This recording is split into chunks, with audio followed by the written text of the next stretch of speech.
Fuck it is, man. Pill Bellamy and this bitch, you heard me. Is you mad or not? Real quick, bro. Now, if you ask me, I believe it's like 10 specific types of battle rappers we got in the culture. You hear me? Like, to be honest, it's probably more. Like, I don't know. It's probably more, but these the main ones. You feel me?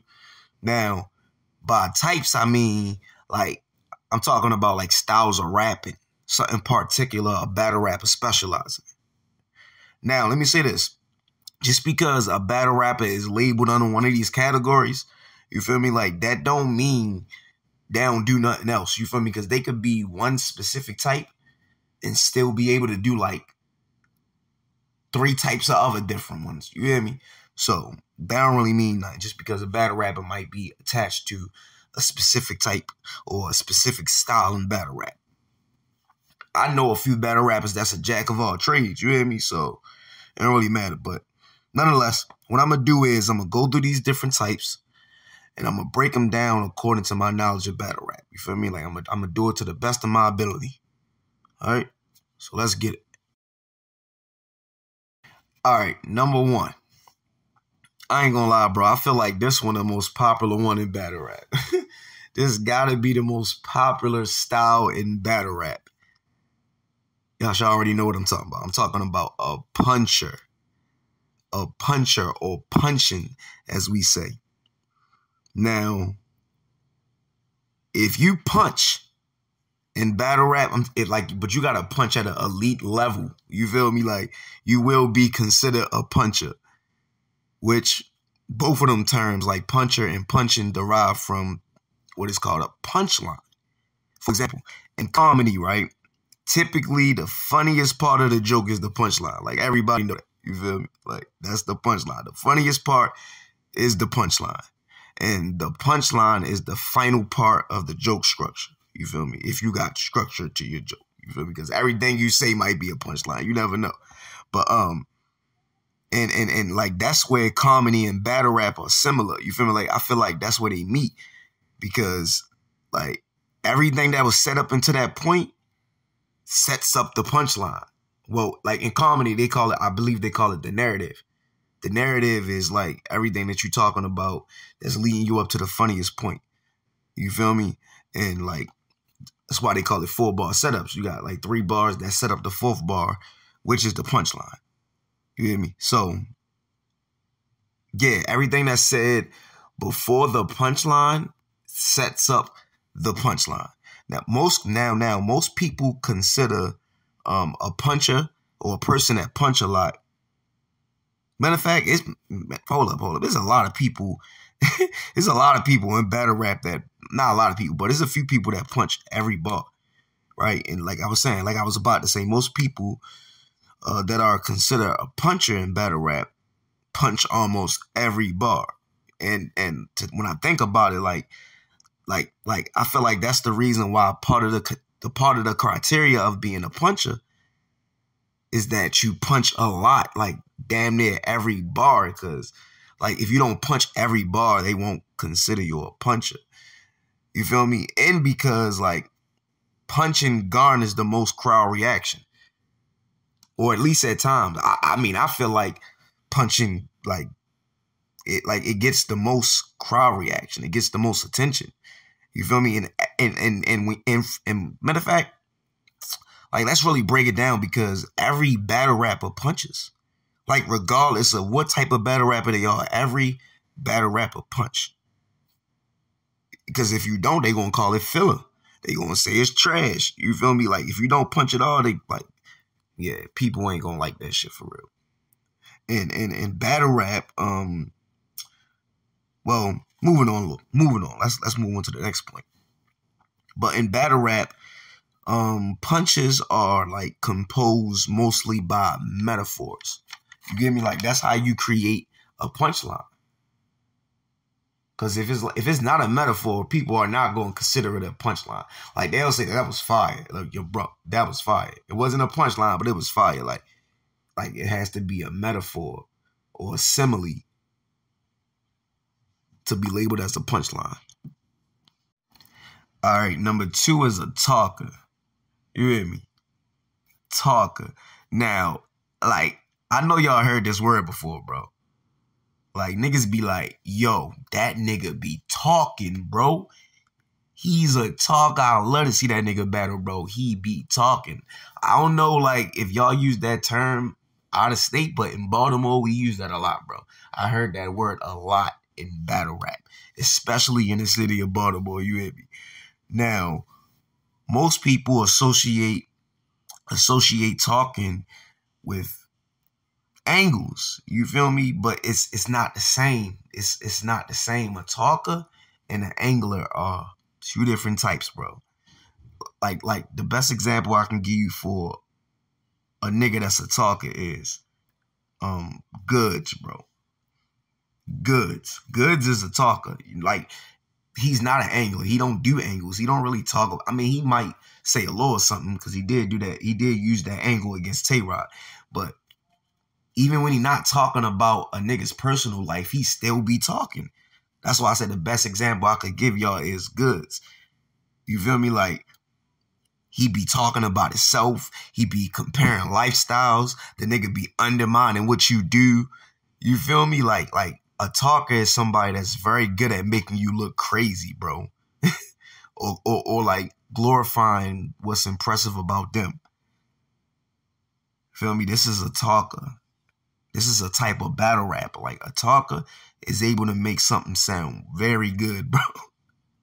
You feel me? And like, it's not a punchline. That's the thing. A talker is able to make something sound good that isn't exactly a punchline or an angle.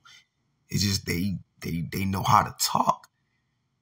They know how to make their point. All right. Number 3 is angler, right? And the root word of angler is angle. Okay? In battle rap, we call them angles. An angle, in which is something that could be true or false about you. You feel me?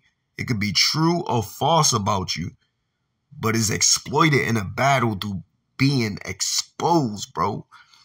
Bro, an angle or an angler, bro, being an angler is having one of the most dangerous styles in battle rap, bro. An angle is so dangerous, bro. It's so detrimental to your career, especially if it's true. Sometimes it could be false and still be detrimental, bro. Still be detrimental, bro. An angler, bro, is one of the most dangerous styles in battle rap. And another thing is something that everybody uses from time to time. Well, really mostly depending on your opponent. Because if you got like a solid nigga, like, you ain't gonna be able to come up with no angle. It's just gonna be bars. Y'all niggas just gonna have to rap. But if you did some flaky shit and it's some shit like you beating your bitch or you ratted or, you feel me, or you a thief or, you feel me, it will be brought up, bro. You feel me? Like, a nigga could take the smallest thing, bro. Take something that's this small, put it under a microscope. The microscope is pretty much that battle rap stage, and make it seem so much bigger, bro. Make it seem so much bigger, bro. You feel me? I'm telling you, bro. Being an angler, bro, like, bro, that's a cheat code if you ask me, bro. I ain't gonna lie. I feel like that's a cheat code. Because angle, like, allows you to get away without punching. To get away without saying much, bro. Like, an angle, you ain't got to put a lot of time into what you create, bro. It's kind of like a cheat code, bro. So, yeah. All right, number 4. Number 4 is a drug/street rapper, bro. A drug/street rapper. Because I had to put them together because, like, they kind of one and the same.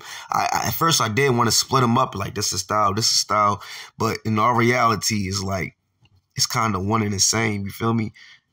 So these drug street rappers, like, they rap about selling drugs, you feel me?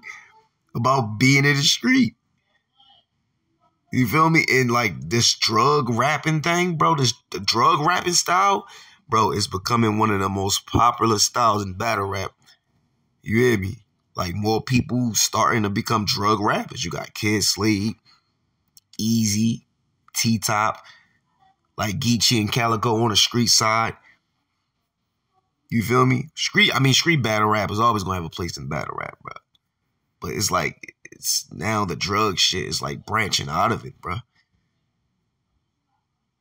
For real, like, and a lot of fans can relate to it, bro. That's why it's so like, that's why it resonates so much, because a lot of fans can relate to it, whether they seen it or they done it. It don't matter, like, you feel me? Like, now at times it could be self-snitching too. These niggas be self-snitching on that stuff sometimes, but I guess it is what it is, man. All right, number 5 gonna be performers, right? Now, I like to classify them as people who are performance-based, bro. Performers are performance-based. Feel me? Because they rely on their performance to carry them through the battle. Because their performance is what bring that bar to life, bro. That performance brings their bars to life, bro. Like, without the body language and the hand gestures, the bar don't hit the same. I.e. Hitman Holla, Lou Castro, Jack Boy Maine, K-Shine. You feel me? Like, for example, when Hitman Holla did that Mario bar against Cassidy, like, he had to make the sound effect, he had to do the handgun gestures. You feel me? Like, if he wouldn't have did that, that bar wouldn't it probably wouldn't it wouldn't have hit the same. Like, you feel me? Like the way he performed it, breathed life into it. You feel me? Like, and when you think about performance, let's be honest, bro, they not really bar heavy. Like, that shit ain't that complex. Like, it come on, bro, it isn't that complex. And like the shit they say, they mostly gotta act the bar out. They gotta use their body to illustrate exactly what the bar means, or like how they want the people to feel and how they want the people to react to it. You feel me? They need body language. They need body illustration. And like, to be fair, you feel me? Like, everybody perform to a degree, but performers, I feel like the performers, they the others that rely heavily on it, bro. You feel me? Like, the crowd reaction that they get is predicated on their body movements, their body language. You feel me? Like, if they was just rapping and shit, they probably wouldn't get crowd reaction. But, all right, number six is like the funny rappers, bro. Like, the comedian rappers. Like, a funny rapper is somebody who literally say funny shit purposely. You feel me? Like, they purposely write certain material to make people laugh. Like if you ask me, I ain't gonna lie, bro. This shit is like borderline comedy. Like, what Bill Collector used to do, a lot of what Tech Nine used to do, like, that shit is borderline comedy. You feel me? They just making it rhyme. They just rapping. Feel me? But yeah, they make these facial expressions, change their voice up. You feel me? Sometimes they might act out a movie scene. They crack jokes, you know, shit like that. Like, once again, Bill Collector, bro. Like, a lot of what Bill Collector did in his early days will be considered like that funny type of style, like that comedian rap. You feel me? I mean, they can still do it here and there. Like, these days, you feel me? Like, everybody trying to be funny. Like, everybody want to be funny. Like, you can't go wrong with humor. You feel me? Even the toughest people like to laugh. You feel me? Now, to be honest, it isn't something that's prominent in battle rap anymore, but it's still a style of rap. Feel me? All right, number 7. Number 7 is Christian rapper. A Christian rapper. Now, a Christian rapper is somebody that raps about God. They don't use gun bars, allegedly. Yeah, they just rap about God. I guess sometimes they compliment battles. I don't fucking know. But you're seeing more and more Christian battle rappers. A lot of them are hypocritical. I.e. fucking A. Ward. right? But they find other ways to kill their opponent. So that's a Christian battle rapper. Number 8. Number 8 is the conscious rapper. The lyrical miracle niggas, bro. I like to call them the lyrical miracle niggas. Now, these the battle rappers who invest way more time and thought into their craft, bro. They put way more energy into what they write, bro. They more attentive to, what they say, bro. Now, sometimes, a lot of times, bro, it comes off as boring or drawn out. Feel me? Other times it don't. Feel me? But, conscious rappers or the lyrical miracle niggas, they usually, they use a lot of big words. They rap about political and social issues, the universe, stuff that the average person don't care about, bro. Like, the average person care nothing about any of this shit, bro. But this is what they be rapping about. Yeah, it's usually double meaning in what they be saying. It's layered.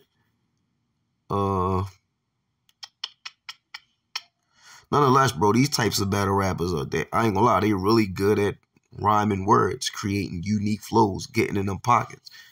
I mean, it isn't much instant gratification. And you tend to have to think harder to understand what's being said, but sometimes lyrical miracle niggas be giving us the best battles, bro. Think about it. B-Dot, a lyrical miracle nigga. King Los, lyrical miracle nigga. And both of them niggas just won. Caught a body, actually, but anyways. All right, number 9. Number 9, we got backpack rappers, bro. Backpack rappers. Now, backpack rappers usually associated with white people. You think of backpack rapper, you think of a white person. They use a lot of multi-syllables. Like the backpack rappers, they the multi-syllable niggas. Niggas like Disaster and Pat Stay and Roan and niggas like that. That's the backpack rappers. Feel me? QP was once considered a backpack rapper. Them grind time niggas. You feel me? Respectfully. To D-Rap. Respectfully. The backpack rappers. You feel me? Like I said, they usually multi-syllable rhyming. They got weird subject matters. You feel me? Like they come off as corny to the urban community. And they cool with that, you feel me? But they tend to be really good rappers though. Them backpack niggas will pack a nigga up in a minute. All right. Last but not least, bro. Last but not least. Schemers.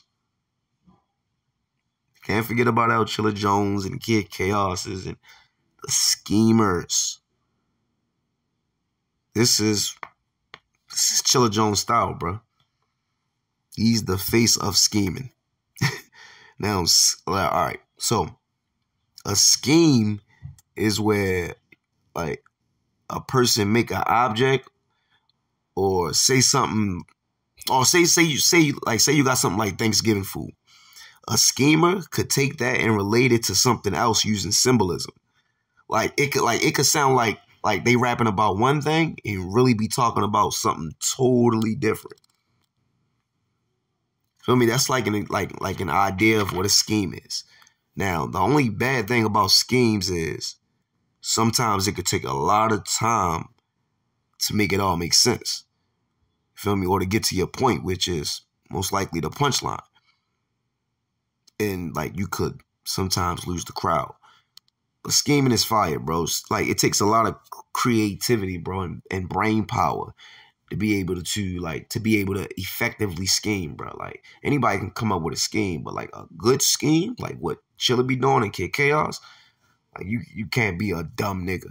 Like you gotta have some kind of level of intelligence and wittiness to be able to compose that, if you will.